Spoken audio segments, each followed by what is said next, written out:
Lecturas devocionales a la luz de la profecía. Hablando ellos al pueblo, vinieron sobre ellos los sacerdotes con el jefe de la guardia del templo y los saduceos, y resentidos de que enseñasen al pueblo y anunciasen en Jesús la resurrección de entre los muertos, y les echaron mano y los pusieron en la cárcel hasta el día siguiente, porque era ya tarde. Bienvenidos a la lectura del libro La historia de la redención. Continuación del capítulo 33. Detención y juicio de los apóstoles. La predicación de la resurrección de Cristo, y que por medio de su muerte y resurrección finalmente, todos los muertos saldrían de sus tumbas, conmovió profundamente a los saduceos. Creyeron que su doctrina favorita estaba en peligro, y que su reputación había sido puesta en tela de juicio. Algunos de los funcionarios del templo y el capitán de la guardia de ese recinto eran saduceos. El capitán, con la ayuda de algunos saduceos, detuvo a los dos apóstoles y los puso en la cárcel, puesto que era demasiado tarde para que sus casos fueran considerados esa noche. Al día siguiente, Anás y Caifás, con otros dignatarios del templo, se reunieron para juzgar a los prisioneros, que les fueron traídos a su presencia. En esa misma estancia, y en presencia de esos mismos hombres, Pedro había negado vergonzosamente a su Señor. Todo ello apareció nítidamente en su memoria mientras el discípulo comparecía para hacer frente a su propio juicio. Ahora tenía la oportunidad de redimir la malvada cobardía de entonces. El grupo que se hallaba allí presente recordó la parte que había desempeñado Pedro en el juicio de su maestro, y se alegró con el pensamiento de que podrían intimidarlo con amenazas de prisión y muerte. Pero el hombre que había negado a Cristo, en la hora de su mayor necesidad, era el discípulo impulsivo y confiado en sí mismo, muy distinto del Pedro que se encontraba ahora frente al Sanedrín, para ser examinado ese día. Se había convertido, desconfiaba de sí mismo y ya no era más el orgulloso fanfarrón de otrora. Estaba lleno del Espíritu Santo y por medio de su poder había llegado a ser firme como una roca, valiente aunque modesto al magnificar a Cristo. Estaba listo para hacer desaparecer la mancha de su apostasía, al honrar el nombre que una vez había negado.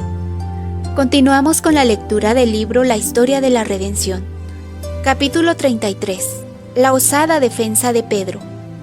Hasta ese momento los sacerdotes habían evitado mencionar la crucifixión o la resurrección de Jesús, pero ahora, para cumplir su propósito, se vieron obligados a interrogar al acusado acerca del poder mediante el cual habían llevado a cabo la notable curación del paralítico.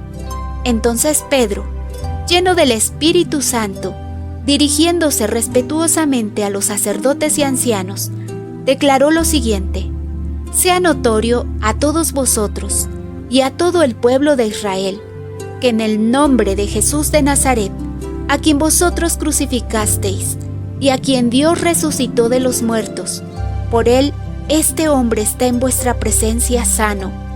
Este Jesús es la piedra reprobada por vosotros los edificadores, la cual ha venido a ser cabeza del ángulo. Y en ningún otro hay salvación, porque no hay otro nombre bajo el cielo dado a los hombres en que podamos ser salvos». Las palabras de Pedro tenían el sello de Cristo, y su rostro estaba iluminado por el Espíritu Santo.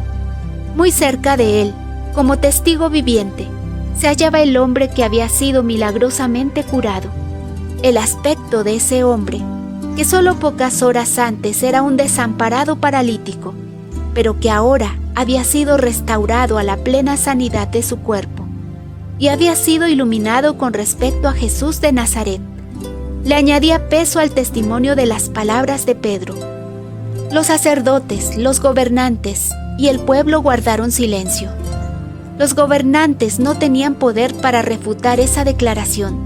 Se vieron obligados a escuchar lo que menos querían oír, es a saber, el hecho de la resurrección de Jesucristo y su poder de llevar a cabo milagros desde el cielo por medio de sus apóstoles en la tierra. La defensa de Pedro, que reconoció valerosamente de dónde procedía el poder que había obtenido, los dejó abrumados. Se había referido a la piedra desechada por los edificadores, una alusión directa a las autoridades de la Iglesia que debían haber percibido el valor de aquel a quien rechazaron. No obstante, lo cual había llegado a ser cabeza del ángulo. Con estas palabras se refirió directamente a Cristo, la piedra fundamental de la Iglesia. La gente estaba asombrada de la valentía de los discípulos. Suponían, puesto que eran ignorantes pescadores, que podían ser aplastados y confundidos al comparecer ante los sacerdotes, escribas y ancianos. Pero tomaron nota de que habían estado con Jesús. Los apóstoles hablaron como Él lo hubiera hecho, con un poder convincente que sometió al silencio a sus adversarios. Para ocultar su perplejidad, los sacerdotes y gobernantes ordenaron que los apóstoles salieran de la habitación para discutir juntos el asunto. Todos estuvieron de acuerdo en que era inútil negar que el hombre había sido sanado mediante el poder que recibieron los apóstoles en el nombre de Jesús, el crucificado. De buena gana hubieran tratado de cubrir el milagro mediante falsedades, pero esta obra fue hecha a plena luz del día y en presencia de una multitud, y ya había llegado al conocimiento de miles. Llegaron a la conclusión de que había que detener esa obra inmediatamente, pues en caso contrario, Jesús lograría muchos creyentes, a lo que seguiría su propia desgracia, y serían culpables del asesinato del Hijo de Dios. A pesar de su disposición a destruir a los discípulos, no se atrevieron a hacer nada más grave que amenazarlos con los más tremendos castigos si seguían enseñando o haciendo obras en el nombre de Jesús. A lo que Pedro y Juan declararon osadamente que su obra les había sido confiada por Dios y que no podían hacer otra cosa que hablar de lo que habían visto y oído. De buena gana los sacerdotes hubieran castigado a estos nobles hombres por su inquebrantable fidelidad a su sagrada vocación, pero temían al pueblo, porque todos glorificaban a Dios por lo que se había hecho. De modo que después de repetir sus amenazas y prohibiciones, dejaron a los apóstoles en libertad. Hasta aquí la lectura del día de hoy. Si Dios lo permite, continuaremos el día de mañana. Dios les bendiga, tengan todos un feliz día. Esta fue una producción de Radio La Luz de la Profecía. Búscanos en www.radiolaluz-de-la-profecía.com de Lima, Perú, distrito de San Juan de Lurigancho.